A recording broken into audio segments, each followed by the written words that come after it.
브로드컴 3분기 실적과 AI 반도체 시장 분석. 안녕하세요 여러분. 오늘은 정말 중요한 뉴스를 가지고 왔습니다. 바로 브로드컴이 3분기 실적을 발표했는데요. 이게 왜 중요하냐면 AI 반도체 시장 전체의 판도를 바꿀 수도 있는 신호탄이기 때문입니다. 먼저 숫자부터 보겠습니다. 브로드컴은 이번 3분기에 시장 예상치를 크게 웃도는 실적을 발표했습니다. 특히 주목할 부분은 AI 맞춤형 반도체인 ASIC 부문의 성장세인데요. 여기서 잠깐 ASIC 뭔지 모르는 분들을 위해 설명드리면 특정 용도에 최적화된 반도체를 말합니다. 엔비디아의 GPU가 범용적으로 쓰인다면 ASIC은 특정 AI 작업에만 집중해서 더 효율적으로 작동하는 칩이라고 보시면 됩니다. 브로드컴은 이 ASIC 시장에서 상당한 존재감을 보이고 있습니다.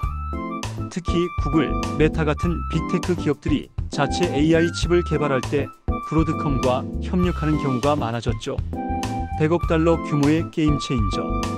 그런데 이번 실적 발표에서 정말 눈에 띄는 건 바로 100억 달러 규모의 신규 계약 소식입니다. 이게 얼마나 큰 규모냐면 우리나라 돈으로 약 13조 원 정도 되는 금액이에요.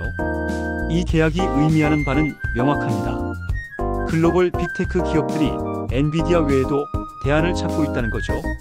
물론 엔비디아가 여전히 AI 학습 분야에서는 압도적인 점유율을 가지고 있지만 AI 추론 분야에서는 경쟁이 치열해지고 있습니다.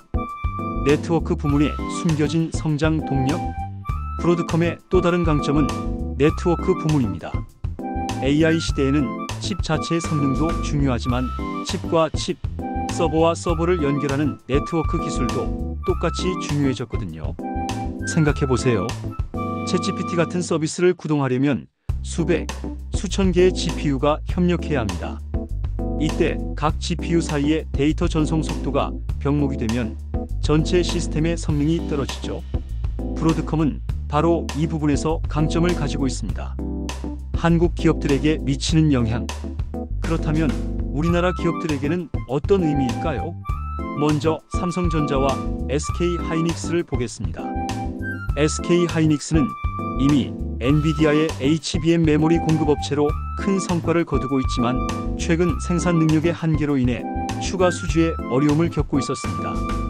반면 삼성전자는 브로드컴과의 협력을 확대하면서 새로운 기회를 만들어가고 있어요. 특히 삼성전자가 미국 텍사스 테일러 공장에 약 10조 원을 투자해서 AI 반도체 패키징 라인을 구축한다는 소식도 있습니다.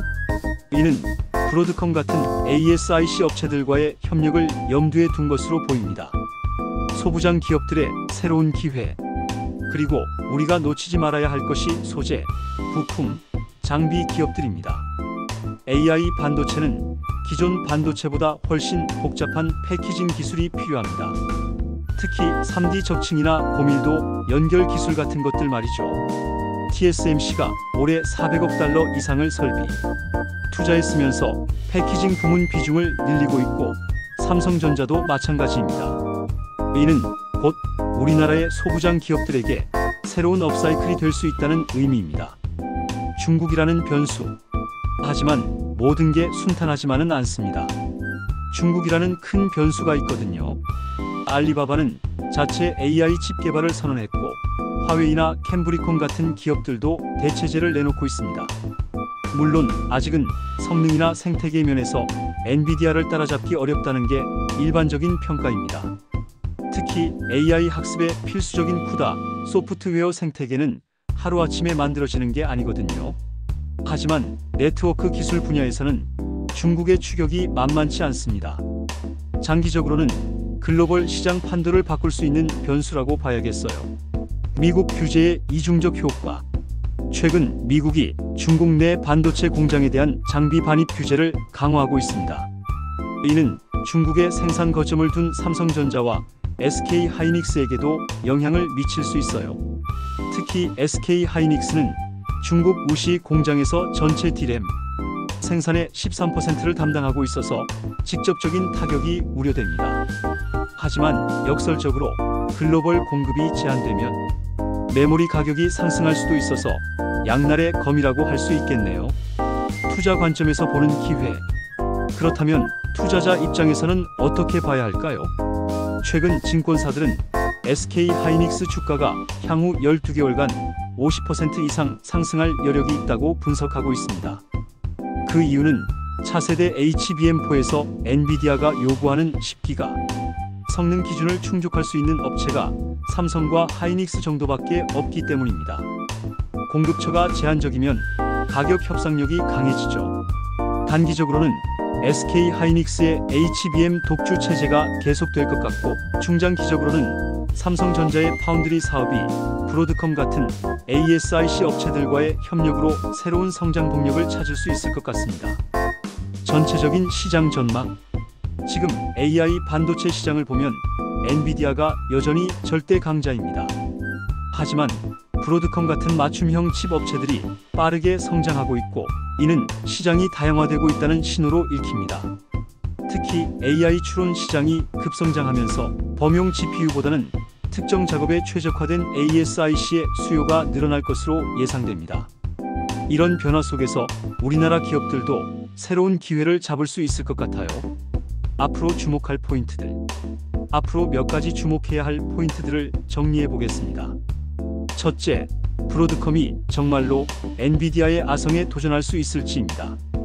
ASIC 시장은 분명 성장하고 있지만 엔비디아의 쿠다 생태계를 넘어서기는 쉽지 않을 거예요.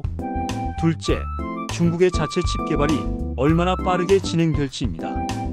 성능 격차를 줄이는 속도가 예상보다 빠를 수도 있거든요. 셋째, 미국의 대중 규제가 어느 정도까지 강화될지, 그리고 이것이 글로벌 공급망에 어떤 영향을 미칠지도 중요한 변수입니다. 넷째, 우리나라 기업들이 이런 변화 속에서 어떤 전략을 택할지도 관심사입니다. 단순히 납품업체로 머물 것인지, 아니면 더 적극적으로 기술 개발에 나설 것인지 말이죠.